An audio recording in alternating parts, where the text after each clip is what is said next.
Eleições 2016. A grande cobertura é da 79.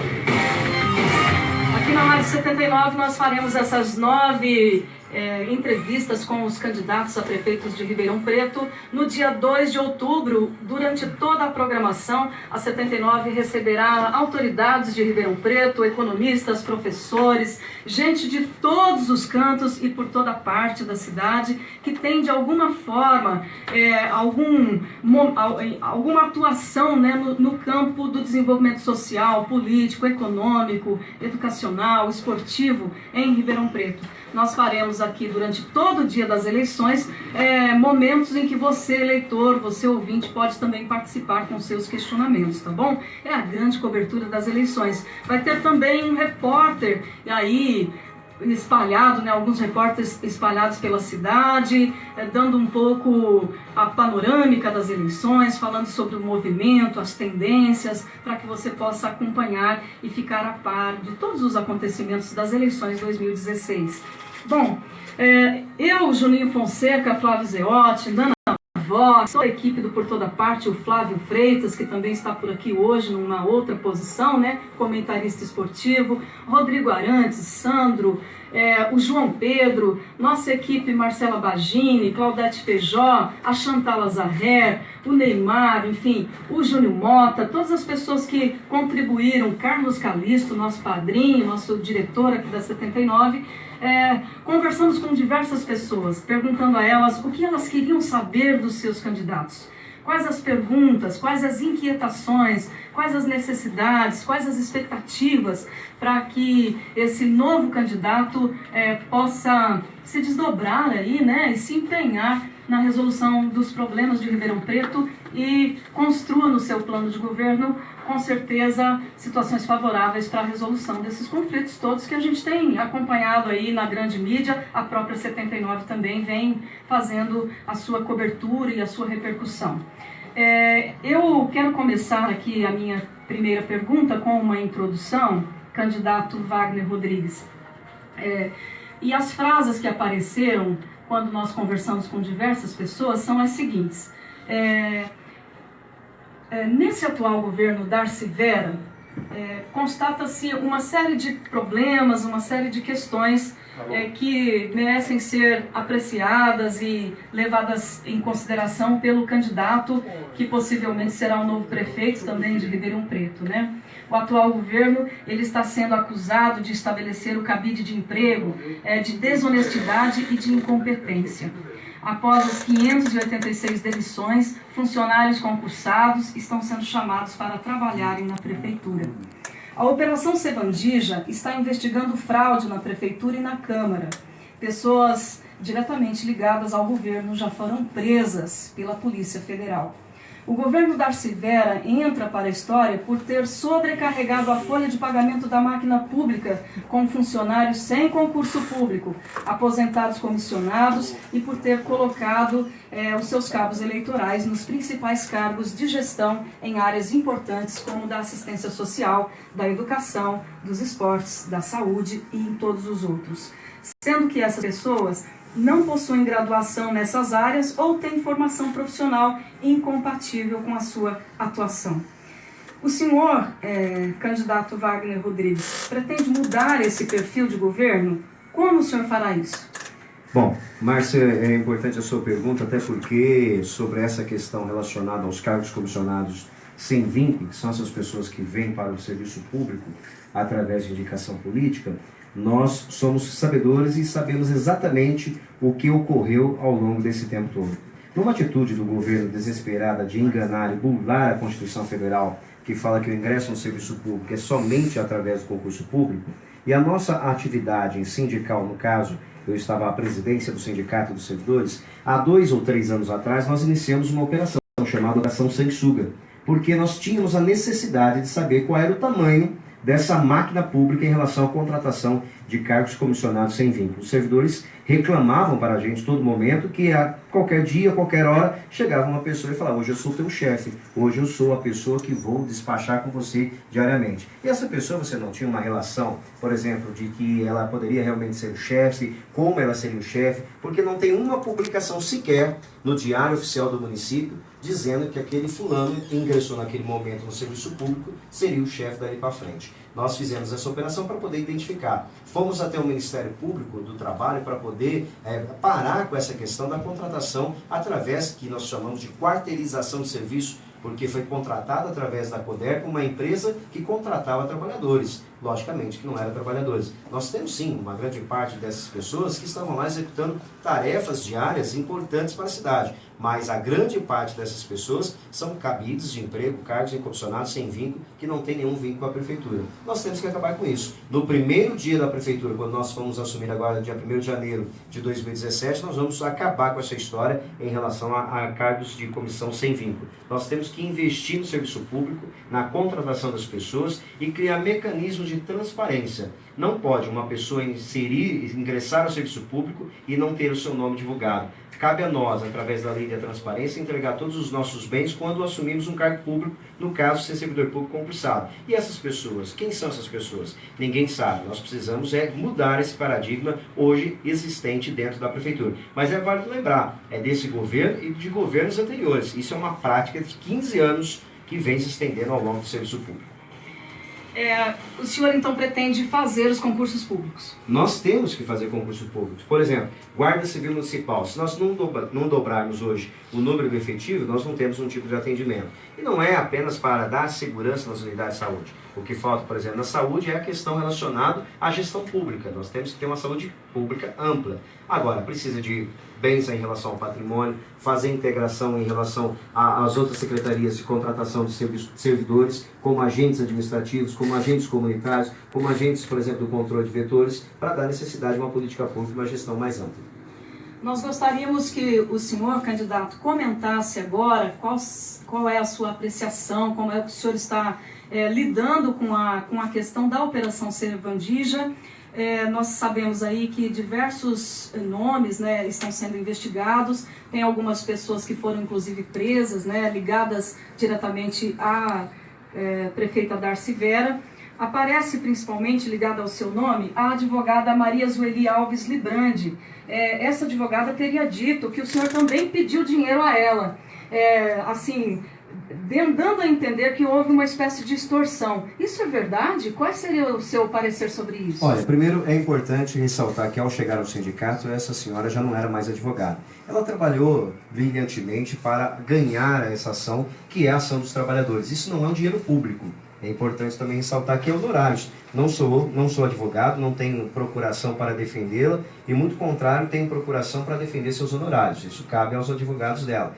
Ela ganhou, foi homologada pela Justiça, a Justiça mandou a Prefeitura pagar. Agora, o problema existente estava na quem deve pagar em relação ao recebimento. E não cabe a nós não temos cargos públicos que possa interferir no pagamento ou qualquer outra situação desse sentido. Eu sinto muito, ela colocou o nosso nome em relação a esse tipo de situação. Nós estamos colocando à disposição da Justiça, já colocamos isso, todas as nossas contas bancárias e assim sucessivamente, e vamos explicar exatamente quando, no momento exato, juntamente à Justiça, devido àquilo que nos cabe. O que nos coube foi defender os trabalhadores, ganhar ação para esses trabalhadores públicos que já estão recebendo, e coube aos trabalhadores pagarem a ela a questão dos honorários. Quem paga é a Prefeitura, o órgão arrecadador, e para fazer a contribuição diretamente ao advogado é a Prefeitura Municipal. Nós não temos a caneta e nem o poder público para fazer qualquer tipo de extorsão ou então evitar pagamento.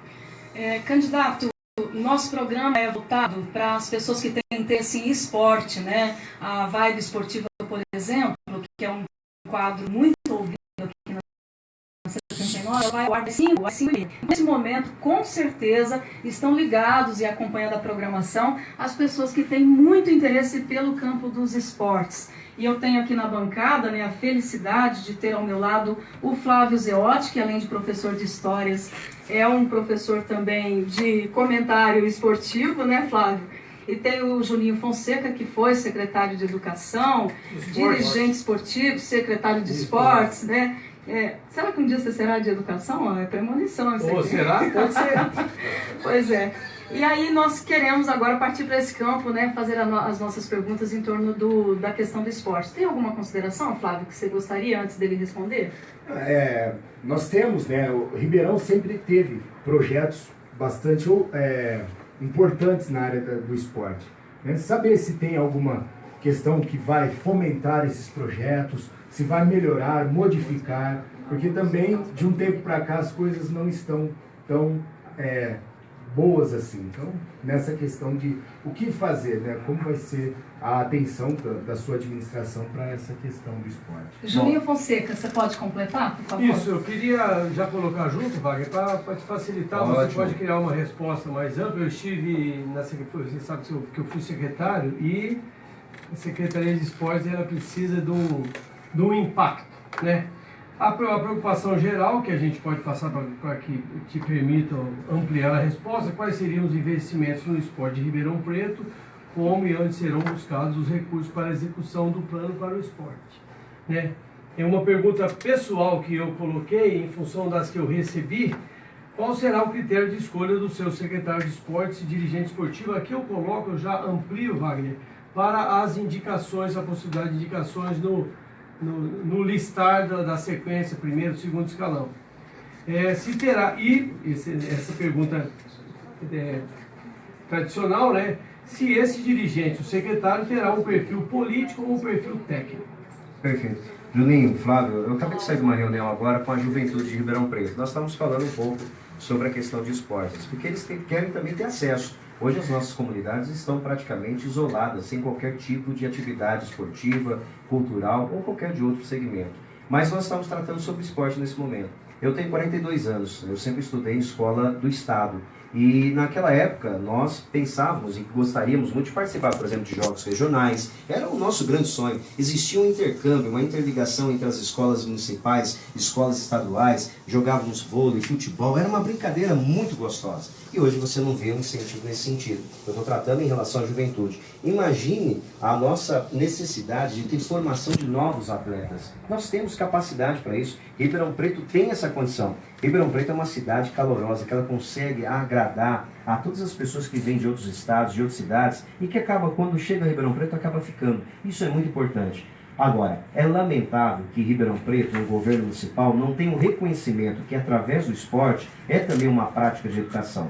Nós já fizemos um grande esforço quando ainda na discussão da Constituição houve a separação do que é educação do que é esporte. Mas o esporte, ele traz a criança, ele traz o sentimento, a personalidade viva de uma pessoa que pode ser um cidadão muito melhor do que ele possa ser hoje. Então é preciso ter investimento. Vou dar exemplos simples e depois eu vou responder a questão da pessoa técnica ou política. Por exemplo, a Cava do Bosque hoje não tem a mínima condição de existir ou de colocar práticas esportivas para o atendimento da nossa população. Ribeirão Preto precisa ter, nós somos uma cidade com mais de 600 mil habitantes. Nós temos que ter pelo menos um mini centro olímpico para iniciarmos qualquer tipo de atividade e dar a oportunidade às nossas crianças, aos nossos jovens e alguns atletas que hoje vivem e precisam viver em relação do esporte e elevar a nosso nome da nossa cidade tão bonita que é Ribeirão Preto ao patamar de ser pelo menos um dos ganhadores do negócio da competição regional e quem sabe numa Olimpíada ou qualquer outra coisa assim. Outra questão é dividir, descentralizar o poder. Como é que pode hoje uma criança conseguir fazer uma prática esportiva, sair de um bairro, de uma periferia ou então de um bairro mais isolado, Zona Norte, não importa qual é a região que ele mora, e que ele tenha que ser atendido, por exemplo, dentro da própria Cava do Bosque ou qualquer outro local assim? Não tem, nós temos que descentralizar serviços e no caso do esporte precisa. Agora, para isso é preciso que um governo municipal entenda qual é a importância do esporte em relação à nossa cidade de Ribeirão Preto. Para isso nós temos que estudar, por exemplo, o orçamento. Não dá para fingir. Não adianta você colocar 1 ou 2% tipo de prática esportiva, que você tem que também contabilizar o número de trabalho e de lá descontar. Ou seja, você vai ter um percentual muito pequeno que não serve para investimento, principalmente no atendimento de práticas esportivas. Nosso governo vai ter cargos de secretários, no caso do esporte como nos demais, pelo perfil técnico. Nós temos que ter pessoas da sua área. Não adianta colocar um médico numa prática esportiva que não vai ajudar a atender a necessidade. Temos que escrever essas práticas esportivas, esse atendimento de uma forma com políticas públicas mais claras, amplo que possa atender a necessidade da nossa sociedade de Ribeirão Preto. Onde serão buscados os recursos? Olha, tem um monte. Se você pegar, por exemplo, no Ministério dos Esportes, nós, recentemente, o PCdoB tinha o Ministério dos Esportes, nós tínhamos a discussão das questões da Praça da Juventude, que era você determinar as praças e trazer práticas esportivas. Nós tínhamos, por exemplo, a questão até da criação de um centro olímpico na nossa região, que a Prefeitura de Ribeirão Preto não foi atrás, não correu atrás para que pudesse ser feito. Então você tem que buscar alternativas. E também tem uma questão. O prefeito de qualquer cidade, seja de Ribeirão, qualquer outra cidade, ele tem que ter o dom e a capacidade de dialogar. Nós temos que conversar com a sociedade. Nós temos empreendedores, nós temos empresários, nós temos pessoas que gostam, amam essa cidade, mas elas precisam se sentir motivadas para poder atender essa necessidade. Pela questão do esporte, nós podemos diminuir a questão das drogas, nós podemos colocar essa questão da evasão escolar como um dos pontos principais do debate da educação e também em relação ao esporte, fazer integração com a sociedade, com a nossa juventude, o que hoje não existe nenhuma política nesse sentido. Mas, a princípio, tem que determinar um índice, pelo menos, satisfatório dentro da relação do orçamento do município. Posso finalizar? Claro, sim. Eu queria saber uma pergunta direta, candidato. Pois não. Os jogos abertos, na sua gestão, poderão ocorrer aqui em Ribeirão Preto? Não só os jogos abertos, como um incentivo, investimentos, por exemplo, nos jogos primavera, criar a questão da interligação entre o Estado e o município, as crianças de todas as unidades escolares fazerem disputa entre si, e também com a iniciativa privada. Nós temos que colocar essa rapaziada, essa juventude nossa, para pensar. E uma das práticas de pensamento, com certeza, é levar ela num patamar mais saudável através da prática esportiva. Estamos falando com o candidato Wagner Rodrigues no nosso primeiro dia em que entrevistaremos aqui na 79 todos os 9 candidatos. Vamos falar de educação? E agora, trio quadro Educação Cognitiva. O candidato Wagner Rodrigues, para você conhecer um pouquinho mais sobre ele, é graduado em Ciências Sociais, filiado pelo PCdoB, dirigente nacional licenciado da CSTB, Confederação dos Servidores Públicos do Brasil, e presidente licenciado do Sindicato dos Servidores Municipais de Ribeirão Preto, Guatapará e Pradópolis. Bom, candidato Wagner, no campo da educação nós sabemos que tem uma série de problemas. Necessidade de implantação de mais creches, necessidade de criação de uma estrutura melhor para o Fundamental 1, 2, contratação de professores. Há muito que não se tem um concurso público para professores em Ribeirão Preto. O ensino de idiomas, por exemplo, Deus dará, né? Não tem mais inglês nas escolas. Enfim, no campo da educação, quais serão as suas prioridades, quais são os planos? Já sentou, já conversou com pessoas da área? Como vai ser a sua atuação? Márcia, nós temos conversado muito com os nossos professores, com as pessoas profissionais da educação, em relação nesse segmento tão importante e a necessidade de Ribeirão Preto ter essa capacidade de formar as nossas crianças para o mercado de trabalho, para uma sociedade, para a parte intelectual. Ribeirão Preto sempre foi polo na educação, polo na saúde, e deixamos de ser ao longo do tempo. Nós temos que parar de fingir de ser alguma coisa, nós temos que ser de fato. Vou dar exemplo para você. Nós tivemos ao longo desses últimos 8 anos várias conferências municipais. Algumas delas foram a Conferência Municipal da Educação. No caso da Conferência Municipal da Educação, se discutiu o Plano Municipal de Educação, que é um plano decenal para os próximos 10 anos, o que fazer na educação, de fato, e lá contém tudo aquilo que nós estamos debatendo. O que você comentou em relação às creches, o que você falou em relação à questão dos idiomas, o que você disse, contratação de professores e uma série de outros problemas. O que acontece? Nós brincamos, fazemos de conta, tem uma conferência, nós temos estudos, planejamento, se cria o Plano Municipal de Educação e ele hoje está engavetado. Está engavetado há mais de 10 anos, ou seja, ele não sai do papel, porque nós não temos uma educação séria. Se tivesse já aplicado essa questão da educação, nós iríamos descobrir que não haveria necessidade de ter contratado ou ter comprado a questão das catracas, porque em Ribeirão Preto não precisa ter catraca na escola. A escola precisa estar aberta, o que precisa é ter um prefeito que sai fazer a ponte do diálogo entre a sociedade e a educação. Nós temos que colocar a população de Ribeirão Preto para dentro das escolas, ter integração. Então nós vamos ver depredação de patrimônio, nós vamos ter dificuldades em relação a professores, porque não temos um total de professores que possa atender. A Zona Norte, hoje, é a região que mais necessita de creches, no caso que são as 6, hoje já não é mais creche, são os centros de educação infantil, e nós temos solução para isso. Vou te dar um exemplo em relação, por exemplo, a 6.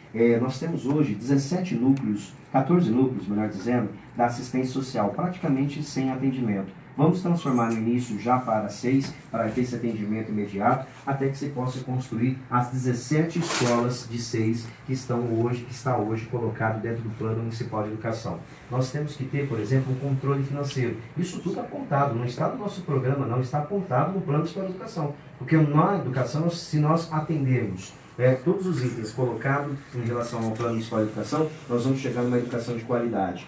Não se tem, por exemplo, a questão do debate financeiro, da questão do financiamento público em relação à educação.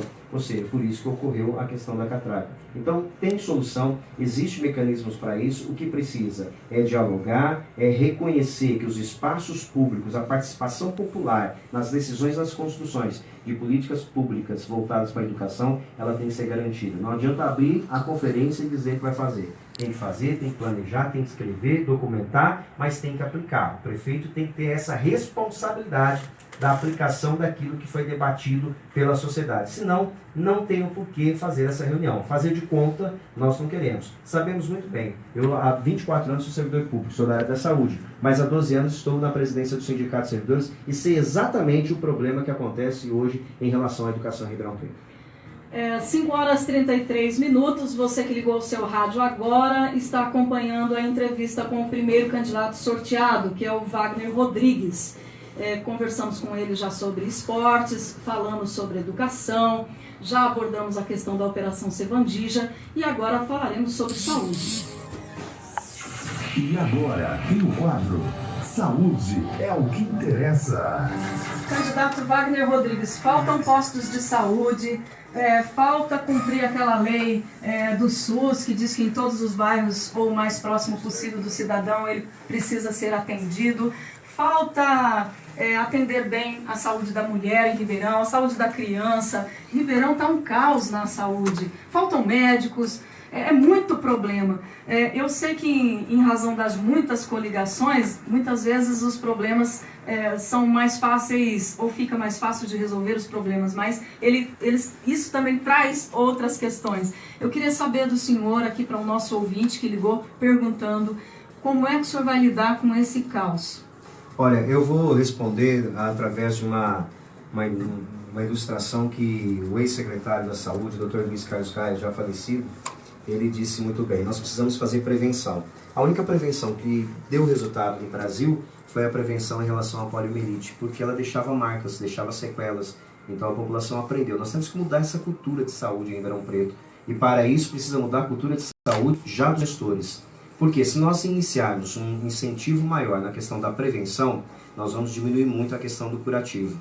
Você chega, por exemplo, nós somos bem servidos de unidades de saúde. Ribeirão Preto é uma das poucas cidades do estado de São Paulo que contém mais de 60 unidades para o atendimento da população. Mas mudou o paradigma. Eu vejo o nosso adversário falar que vai trazer um novo tipo de ambulatório especializado que vai atender a necessidade, o outro vai trazer não sei o quê, mas não sabem, ou talvez não conhecem, que Ribeirão Preto já tem programado mais 3 UPAs. Já é dinheiro e verba carimbada. Então nós temos que pegar o que tem, fazer uma construção, uma gestão pública mais eficiente, que possa atender a necessidade, partir para o campo, por exemplo, da prevenção. E como se faz isso? Nós temos 2 aspectos em relação à prevenção. Aumentar a questão do programa de saúde da família. Nós temos um pouquinho menos de 40 equipes em relação ao programa de saúde da família. Nós temos que dobrar essas equipes, estar em todos os setores, em todas as regiões, em todos os bairros, pegar as nossas crianças, porque nós temos hoje, por exemplo, um mapa importantíssimo. A própria educação contém mais de 45 mil alunos, quase 90 mil alunos, melhor dizendo,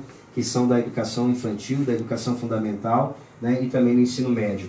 Tem que ter médico para atender e fazer a prevenção no local, você já diminui o fluxo e melhorar essa questão do fluxo. Isso tudo é capacidade de gestão. Nós não temos um plano municipal de saúde que possa atender bem a população. Nós estamos sempre fazendo o seguinte, olha, hoje o momento, o assunto é dengue, vamos então resolver o problema da dengue. Não, nós temos que ter os problemas, logicamente, que vão acontecer, que são as epidemias, mas nós temos que ter uma política de saúde mais clara e objetiva. O trabalhador da saúde são excelentes profissionais, são profissionais que poderiam trabalhar em qualquer hospital renomado, mas infelizmente, como você não tem uma iniciativa privada, você sabe exatamente qual é o peixe que vai vender e na saúde você não tem essa política pública, você acaba fazendo o seu dia a dia. Nós precisamos mudar isso. Nós temos quadros, não precisamos contratar quadros nesse momento. O que nós precisamos é ter investimento. O problema de médicos é a questão das nossas faculdades, das nossas universidades, que não coloca mais no mercado o médico relacionado, por exemplo, à geriatria, à pediatria ou à questão do clínico geral. Nós temos que criar... São medidas paliativas? São só medidas paliativas. Nós temos que criar mecanismos que possam atender à necessidade. O caminho da saúde é prevenção. Nós não estamos prometendo nada, nenhuma criação de mais uma unidade, porque nós temos que ver o que nós temos, fazer um grande inventário, saber exatamente qual é a necessidade que a população tem para o atendimento, ampliar nas unidades de saúde da família, que é o médico na casa da pessoa, e não a pessoa diretamente na unidade, e ela só vai para a unidade quando acontecer a necessidade do curativo. Por isso nós temos que investir na questão da prevenção. Saúde se gasta hoje mais de 500 milhões de reais, é o suficiente, dá para se fazer mais com o mesmo. Eu comprovo isso e posso provar para vocês. Agora, o que realmente precisa é ter uma gestão mais clara e eficiente, para ter um atendimento eficaz à nossa população. Candidato Wagner, agora a gente vai para o assunto sociabilidades. E agora tem o quadro Sociabilidades. Acredito que toda a nossa bancada aqui é muito envolvida com a questão social em Ribeirão. Além de trabalhar na 79, a gente atua em ONGs, instituições sociais, instituições de ensino. Eu, muito ligada à ADVIRP, muito ligada ao Círculo Operário, ao CRAS, ao CRES de Ribeirão, o pessoal do SESC, do SENAC. Então nós ouvimos todas essas pessoas e a pergunta é unânime, né?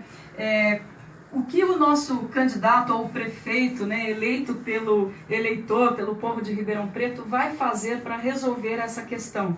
No governo Darcy Vera, muitas das pessoas que ocupam os cargos nos serviços sociais em Ribeirão são formados em outras áreas. Ou são advogados, ou não têm graduação nenhuma, como é o caso do Luquezzi, né? Ou vieram, né, são advindos de outros horizontes profissionais. O que acarreta uma série de problemas quando a atuação é mais precisa e específica e exige habilidade e competência. No seu governo, o senhor pretende realizar concursos públicos para escolher essas pessoas? Como ficarão os casos dessas pessoas que estão há muitos anos ocupando cargos estratégicos, né, e de gestão no CRES, no CRAS, nos equipamentos mesmo sociais de Ribeirão? Como é que vai ficar essa situação? Márcia, é o seguinte, eu não gosto muito de fazer análise do atual governo, porque é fácil você fazer a análise do atual governo, porque ele não participa da eleição. Então parece que... Mas é importante, nos últimos anos se agravou muito a questão da assistência social em Ribeirão Preto. Por quê? Porque a mentalidade política do atual governo era a mentalidade de uma assistência social, mas não é assistência social no preceito daquilo que nós entendemos pelo SUAS. Era o contrário, certo? É a questão do atendimento do tomar lá da cá. Isso foi transformado na assistência social como um todo. Tanto que a secretaria que tem menos investimento é a que menos aparece em relação ao atendimento à população. Vivemos apenas de alguns casos políticos que são rendas financeiras que vêm de governo federal, governo do estado, mas nós não temos a política do SUAS aplicada em Ribeirão Preto, como a questão da integração dos dados específicos de todas as secretarias e a unificação em relação a esse cadastro para que nós possamos realmente ter um atendimento da assistência social como um todo. Mas eu quero chamar a atenção para vocês o seguinte, porque nós temos que fazer uma gestão política e mais técnica em relação às secretarias, principalmente na questão da Secretaria da Assistência Social. Na aplicação do SUAS, que esse é o primeiro ponto. Na segunda questão, nós vamos transformar e criar, por exemplo, a questão do GPS, que é um guia de participação da sustentabilidade, ou seja, toda a sociedade vai poder participar de todas as decisões políticas, o que nós vamos acabar definitivamente com a questão do apadrinhamento ou de qualquer inserção de qualquer vereador que possa estar na Câmara para tentar alcançar algo que não seja o ideal em relação às necessidades da assistência social. E vamos dar oportunidade, não só à sociedade em comum, como também à sociedade organizada, de debater as políticas públicas. Nós queremos usar as ferramentas, por exemplo, em relação das redes sociais, para que se um projeto público bom da assistência social for excelente, o prefeito tenha coragem de vir a esse microfone e falar, olha, amanhã vai ser encaminhado o projeto X à Câmara Municipal, eu gostaria de convocar, de convidar a sociedade para essa participação. Nós temos demandas em relação às mulheres vitimizadas em Ribeirão Preto, nós discutimos isso, a questão dos jovens também, que nós temos em relação à questão da assistência social, nós temos um monte de mães que conversaram com a gente da necessidade de ter políticas pública na questão da área social para o atendimento, e não pensa na questão da bolsa, é a questão de pegar essa pessoa e transformar ela numa verdadeira cidadã ribeirão-pretana. Então nós precisamos atender essa necessidade. Para isso nós temos que ter um órgão técnico. Eu vou contar rapidamente, só para você entender como que deteriorou ao longo do tempo a questão da saúde, juntando a questão da assistência social, juntando o esporte com assistência. No caso, para vocês lembram do PIC. O PIC era uma atividade de prevenção do esporte. Ou seja, era pegar o idoso, a idosa, para tirar essas pessoas de casa e fazer práticas esportivas para que ela não possa ter um derrame, um infarto, qualquer outra coisa assim, e que possa melhorar a sua qualidade de vida. O que aconteceu nessa gestão? Tirou do esporte para colocar na assistência social, para cada um vereador ter o seu próprio PIC, ou cada uma pessoa política ter o seu próprio PIC. Então você vai no PIC do João, você vai no PIC do Pedro, e lá não tem mais a preocupação sobre a sua saúde, sobre a sua qualidade. Nós vamos fazer uma assistência social verdadeira, que possa cuidar do ser humano, cuidar das pessoas, inclusive, é o primeiro item do nosso programa de governo. Alguns municípios da nossa região que têm muito sucesso no campo social contratam essas instituições, os serviços dessas instituições, dessas ONGs, dessas ONGs, para a realização de tarefas que são de obrigação da prefeitura, por exemplo, porque elas têm o direito de existir, já que estão tão consolidadas e realizam trabalhos extraordinários dentro das comunidades onde elas estão inseridas, nasceram pelas mãos da própria comunidade e, dado a isso, a prefeitura subsidia o serviço dessas instituições por meio da LDO, por exemplo. Em Ribeirão isso acabou há algum tempo. As instituições estão sobrevivendo com muita dificuldade. Como você resolveria esse problema, candidato Wagner? Olha, um governo sem diálogo é um governo monocrático, é o que nós estamos vivendo. O governo ele tem que entender que Ribeirão Preto ele é formado por empresários, empreendedores, por pessoas de organizações civis, por pessoas que possam estar linkados e trabalhando diretamente nessas organizações que a sociedade vê como um bem público, que precisa ter também o anseio da conversa e do diálogo com a prefeitura. Agora, o governo municipal ele não tem esse debate amplo, não tem essa conversa com as outras entidades. Eu não vejo problema nenhum e acho que nós temos que abrir um grande debate qual é o papel dessas entidades para que ela realmente possa nos ajudar a atender a necessidade. Porque a vida, ela é, todos os dias, ela é de transformação e de aprendizagem. A Prefeitura Municipal de Ribeirão Preto tem que se encaixar conforme vamos mudando a questão do pensamento no mundo e também da nova necessidade, da nova ordem social, da nova ordem mundial em relação à questão social. Nós temos e precisamos da mão de obra, precisamos da tecnologia, precisamos do conhecimento dessas organizações que possam ajudar a Prefeitura a desenvolver políticas públicas que possa atender a necessidade da sociedade e não apartá-las. O que mais me preocupa nisso tudo é que eu vejo que nesses últimos 10 anos, se a prefeitura fechar por 5 dias, a cidade funciona normalmente, porque ninguém precisa do órgão público, porque nós não tivemos, nesse momento,